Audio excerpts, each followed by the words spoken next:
There is a strange comfort in just not knowing things. There is sometimes a beauty in oblivion, in unknowingness, just being completely in the dark, yet having a peace of mind. Sometimes I wish I was stupid. Like, I know that sounds like such a narcissistic statement to fucking make, but I'm not making it from a perspective of narcissism or as a narcissist person, or rather not as an ignorant one as well, but rather what I want to mean is sometimes you just want to have a peace of mind, man. Sometimes you just do not want to overthink, you do not want to overanalyze, you do not want to look too deep into matters, but you cannot help to yourself because you do not have a full control over your own mind, so to say. That always a piece of you is functioning independent of you. Just like how you breathe out of your own control, it almost feels like your mind does the same thing for you as well. It's constantly thinking about things. And if you are somebody, for example, who mostly thinks rather than speaks, it becomes almost like, as much as it becomes your weapon, thinking, it becomes your own nightmare as well. That you cannot let things go. It just keeps popping up in your head. Like every time when you want to have a peace of mind, when you stare up into the ceiling, or you listen to your music, or you want to take a fresh breath of air, want to go down the road for a path, for a walk, the thoughts keeps rushing back. The thoughts never fucking leave you alone. And sometimes I ask myself that how the days were when I was just somebody who never thought about things. You know, there's a saying that sometimes when a man says they don't think about nothing, they actually think about nothing. That couldn't be more than untrue for me at the very least, because I just I always have something to think about. I always have something to talk about in my head. And by talking, I don't really mean complaining, but sometimes it's just I love this thought, don't get me wrong, bro. Most of the times they are absurd thoughts and I love them. I love to think about, to have always multiple perspectives on matters, on things. And, but I just sometimes would like to be in bliss of nothingness, to not think about things, to be absolutely in peace. I feel like sometimes that is when my heart and my mind be the most harmonious, the most in synchronization, yet I cannot remember the last time I did not think about something.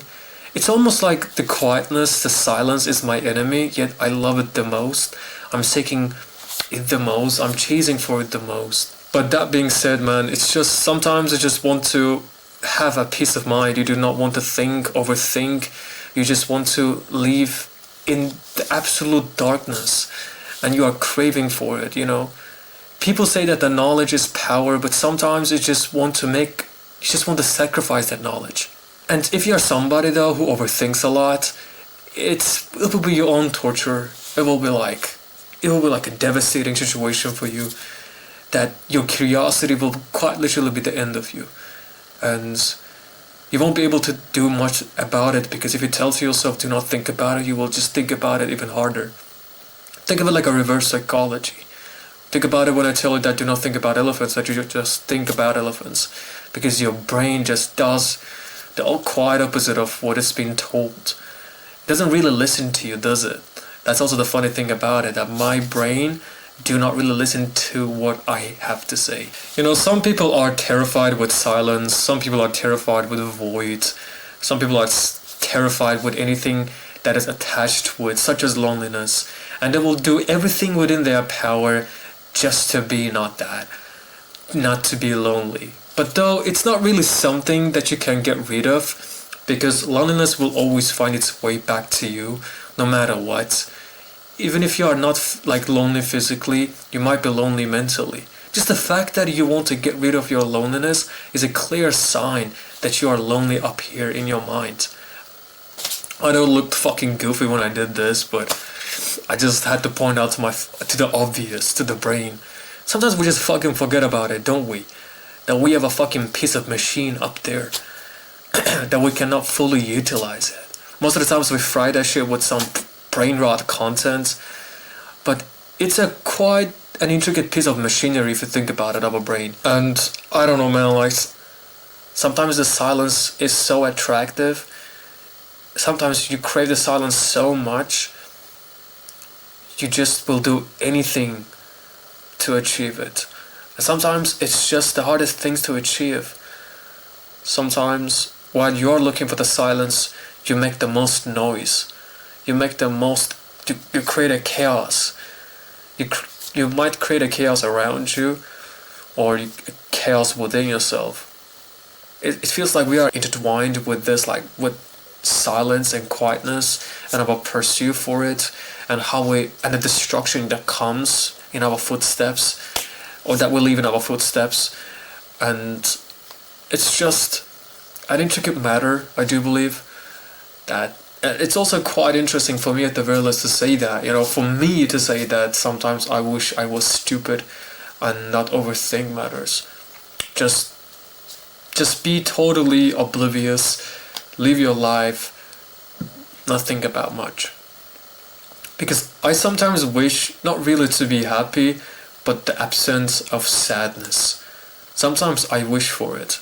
Sometimes I think to myself, I tell to myself that if I cannot be happy, at the very least, let me just not be sad about matter or down about matter. Or trust me, I get filled the most with doubtness.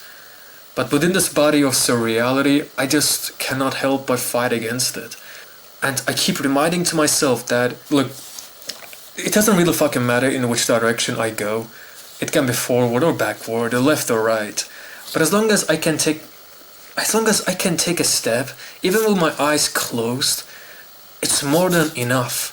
And I might not even be able to take a step physically, but as long as I take a step somewhere in some direction in my head, as long as there is an ounce, a remembrance, a proof, an evidence of change, that is what I strive for. As much as I intensely suffer from nostalgia, I'm a big supporter, I'm a big lover, I guess, for change as well. It's like black and white for me, to be honest. It's kind of fucking absurd.